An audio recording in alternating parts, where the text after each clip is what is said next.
Jeudi 25 avril, nous avons continué les auditions dans le cadre de la mission d'information sur la protection de l'enfance.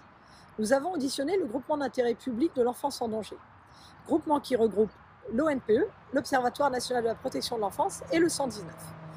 L'ONPE est un organisme qui collecte les données issues des observatoires départementaux de la protection de l'enfance et qui fait des travaux de recherche dans le cadre de l'enfance en danger et de la protection de l'enfance. C'est donc un organisme intéressant pour avoir les données sur ce qui se passe réellement dans notre territoire sur cette politique.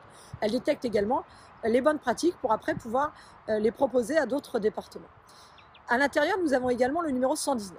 Le 119, c'est le numéro de l'enfance en danger.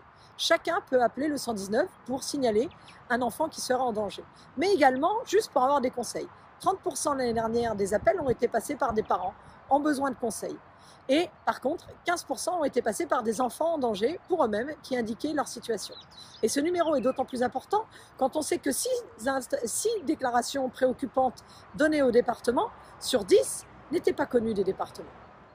Nous avons ensuite rencontré la défenseure des droits des enfants, Madame Avenard. Elle regarde la protection de l'enfance sous le scope « Est-ce que les droits fondamentaux de l'enfant sont respectés ?» C'est-à-dire le droit à l'éducation, le droit à la santé et également le droit à grandir sereinement.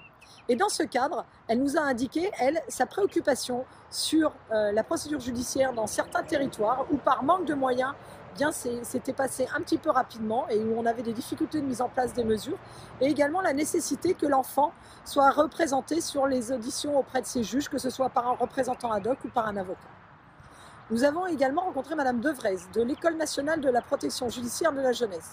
Cette école est un centre de ressources pour tous les travailleurs sociaux et un centre de formation pour les professionnels de la PJJ. Elle nous a indiqué qu'il serait intéressant d'avoir des formations partagées entre la PJJ et l'ASE pour partager les pratiques et ainsi mieux savoir travailler ensemble parce que souvent les publics se retrouvent.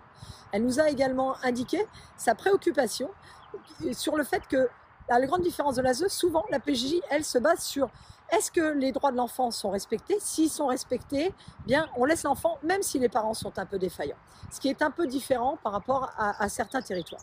Donc je pense qu'effectivement ces méthodes de croisement entre l'ASE et la PJJ pourraient être une bonne idée. Ensuite, nous avons fini par l'AFNAM et l'UNAFAM, qui sont des associations d'assistants familiaux.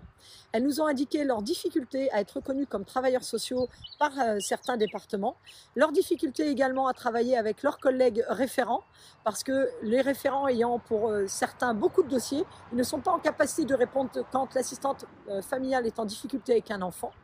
Et donc ça, c'est vraiment une difficulté pour eux. Il faut vraiment remettre du lien entre le référent et l'assistant familial.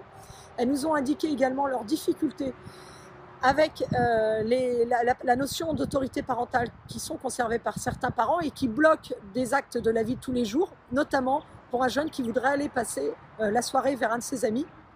Eh bien, il faut demander l'autorisation aux parents et donc ça peut mettre longtemps et des fois on peut passer à côté et malheureusement ça ne facilite pas la vie des enfants à être comme tout le monde. Et puis pour terminer, elles nous ont indiqué également qu'elles aimeraient plus de sécurité sur leur statut parce qu'aujourd'hui c'est très précaire en fonction des agréments, en fonction des enfants qu'on leur reprend, qu'on leur enlève et qu'il y a vraiment quelque chose à faire de ce côté-là.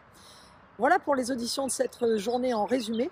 Bien entendu, je continuerai à vous tenir fréquemment informés et dès la semaine prochaine pour les auditions que nous mènerons le 2 mai.